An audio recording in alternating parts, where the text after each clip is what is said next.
Hi, it's Kelly. Welcome to our family lesson about dead and dormant plants. What an exciting topic, am I right?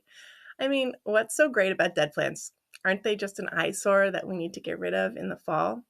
Actually, no.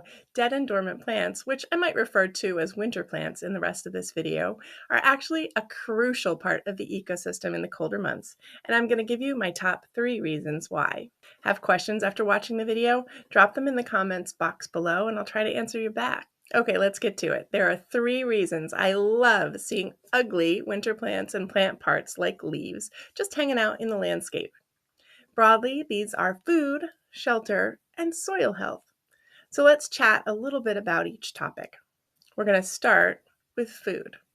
Obviously, we all know we need food to survive, but did you ever think that winter plants are a huge source of food during the colder months for lots of wildlife?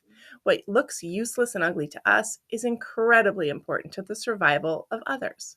Many animals, like insects, birds, and small mammals, rely on the seeds of dead and dormant plants as a vital food source during the harsh winter months. We all know that squirrels and chipmunks spend a ton of time collecting nuts in the fall, and smaller critters like field mice and voles hoard and forage for seeds from dead plants too. And even if you're not a fan of mice or voles, they then become winter food for larger predators like hawks and foxes, which keeps the whole ecosystem healthy when other food sources are scarce. Even the decaying plant material becomes a secondary food source as it hosts fungi and bacteria. It's all part of a complex and interconnected food web and ecosystem dependent on winter plants.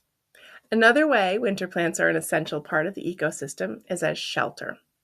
Now, many insects, birds, and other small animals use dead and dormant plants as habitat during the colder months. For example, I'm sure you've all seen a woolly bear caterpillar.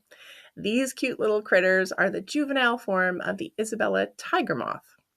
Woolly bear caterpillars use leaf litter to hibernate by literally freezing solid during the winter and thawing out in the spring to complete their metamorphosis to the moth form. If we remove the leaf litter, we interrupt their life cycle, diminishing biodiversity over time. Another really cool example of dead plants serving as shelter is for the milkweed bug. Milkweed bugs use dead milkweed plants during the winter for both food and shelter. They'll eat the seeds of the milkweed plant and then overwinter either in the roots, leaves, or stem debris of the milkweed plant. Birds and small mammals use dead and dormant plants too, building nests in the branches of dormant shrubs or trees and using other dead plant parts as construction materials. So when we remove dead and dormant plants from the landscape, we'll take away the ability for these animals to keep warm in the winter. The last thing I'm going to talk about today is a less obvious way that dead and dormant plants help keep the ecosystem healthy. It's by supporting overall soil health. Dormant and dead plants help ensure a healthy environment for other organisms in the future simply by being left where they are. The roots of dormant plants help hold the soil together, preventing erosion, which is a washing away of the soil, caused by heavy rains or strong winds. And when dead plants decompose, they release organic matter and nutrients back into the soil, enriching it and making it more fertile for future growth. This process also helps retain soil moisture, which is especially important during the winter when water availability is often reduced.